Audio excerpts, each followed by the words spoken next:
Hello, guys, and welcome to what? Call of Duty Advanced Warfare video. In the background, we have gameplay that I hit. I think I went 39 and 22. I think it is. Yeah, 39-22. So this is pretty good. I'm playing on the map Riot, and I'm playing Hardpoint. So in this video, I'm going to be telling you guys my first impressions of the multiplayer so far from what I've played. I've only played for a day. This may change over the course of the game, after a few DLCs or a few patches and all that stuff, and you don't have to agree with what I'm gonna say. What I'm gonna say is my own opinion, and you don't necessarily have to agree with it. If you agree with some points, great, but you don't have to think that this is what the truth is. So let's start with the actual gameplay itself. The gameplay feels really smooth. Everything feels like it's kind of, like welded together, so everything flows instead of sudden movements. This includes the exosuit jumping. Now, with the exosuit jumping, I do find that you don't jump too high, which is really good, because one, it's not overpowered, so you can always escape your enemies, and two, you don't go retardedly high, so that you can never jump on anything. Sorry, but I do find is when you're in the air and you use the exo boost, that it does stop abruptly. Like, logically, you would have a boost and you'd kind of glide for a bit, but when you do this boost, you have your boost and you just stop. To me, I find that's the only downside with the smoothness of it. I wish they could have, maybe made you glide like maybe a second more, rather than having you abruptly stop in midair, like bye-bye, and fall down. So that's the only really bad thing about the exosuit jumping and the boost. I find that the sliding is much better, faster than the sprinting in this game. So if you want to get to places faster, it's easier to do that. Talking about sprinting and all that stuff, this game feels more fast-paced and more chaotic. Now I think this is also due to the fact that we have the exosuit, so everybody's jumping around and doing boosting. Boosting around with their exosuits. And also, I feel like, because a lot of the maps these days in this game are small to medium. It's not like in Ghost, when you were on previous gen, that you were playing on maps that were meant for ground war, so it was pretty much empty. On this game, they haven't done that. They've done it so that it fits well with 6v6, but it also fits well with ground war. So I like what they've done with the maps in this game. Game modes. So far, I've only ever played Hardpoint. I have played Domination once or twice, and I have found that it can be quite boring on some maps, especially like Instinct, where it's all kind of out of place or something like that. But especially maps on, like, I think it's Defender, the one with the Golden Gate Bridge in it. That map is all close together, so you'll nearly always be fighting somebody unless you spawn on the arse end of the map. You'll always be fighting somebody. Personally, I find that the best game mode to level up is in Hardpoint. When you normally kill somebody, you get, I think it's 50 points. So that's not a lot at all. That's nothing compared to Team Deathmatch when you get 100.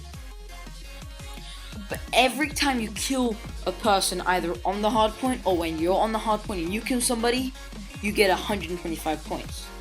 And not only do you get 125 points for every hardpoint kill, every time you capture the hardpoint, so either it's a brand new hardpoint or you've killed an enemy in the hardpoint, you get 150 points. So think about it. You're in the hardpoint and you're wrecking. You're just getting kill after kill after kill. You're getting 125 points every time you kill somebody. Now, inevitably, in the long term, this will get you your score streaks faster and get, most likely, all your score streaks in one go, depending on what score streaks you have assigned to that class.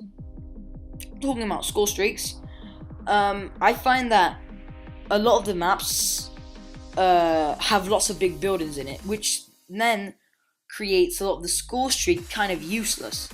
So let's say you're on Detroit and you have a warbird. There's this giant building, first of all, in Detroit, and then you got all these separate buildings. So if you work your butt off to get that, I think it was 8 kills, but still, if you're new to the game and you get that and you're playing on Detroit, it's pretty much useless for getting that. But on some maps, as Instinct, they just wreck. Especially the Warbird and the Paladin and the Bombing Run, I think it is. Those 3 score streaks are, to me, probably the best score streaks in the game, especially on open maps. Again, I would say the best game mode to get your score streaks in would be either Hardpoint, as I told you before, with the 125 points, or Domination, because you can just keep capturing flags and all that good stuff. I've already mentioned the Exosuit. Guns. Now, guns in this game. As we all know, in Black Ops 2 and many other games, SMGs were the most dominant class, like the MSMC before that stupid patch, and the MP7 from Modern Warfare 3. These days, in this game, assault rifles are the more dominant class.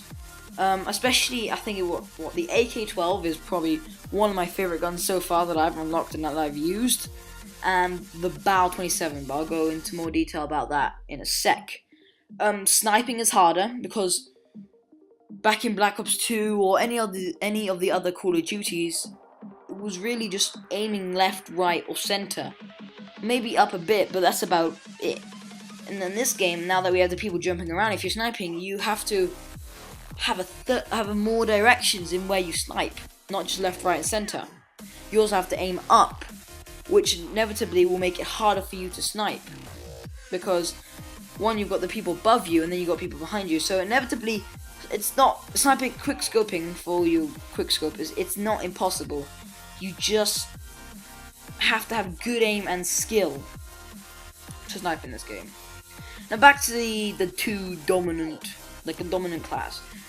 I'd say the 2 best guns in my opinion would be either the AK-12 or the BAL-27. Now, if you have really good accuracy, then you will wreck with the AK-12. Because the problem is with the AK-12, it has such a low rate of fire that if you miss, it's going to be harder for you to kill the enemies. But if you have really good accuracy, then you will be able to kill your enemies faster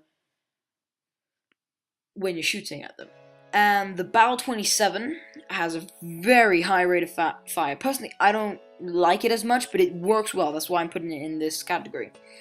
So I said, it has a high rate of fire. It's light, so you can run faster with it. And especially maps like Detroit, or very close quarter maps maps that have a lot of buildings.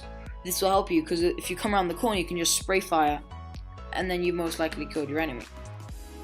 Last but not least, maps. So, if you remember back in Ghost, when you're playing on the 360 and the PS3, the maps were massive. And this is because they only focused it on next gen, so the maps were made for Ground War, which was a bunch of crap, so no one really played Ghost, because Ghost was a disaster in my opinion. So much hype, I was excited for it, and then I played it for like 3 days, for a week if that. And that was about it. I played it for a freaking week.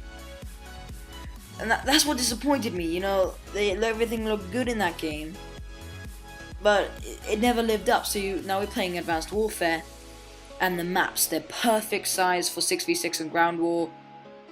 Lots of variety between layouts of maps, and also different terrains in the maps, and all. What I like is, I know Defender has one, but there's another map that you have to go to a different place during the middle of the game, which then will add a whole new terrain difference compared to the other side of the map, you know what I mean?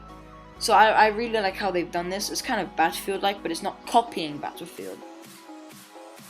But as I've said, the maps are not that big. Sometimes you can find yourself killing a lot of people one go, and then not killing people. So this was my review of the game. I hope you enjoyed it. and I'll see you guys next time. Goodbye.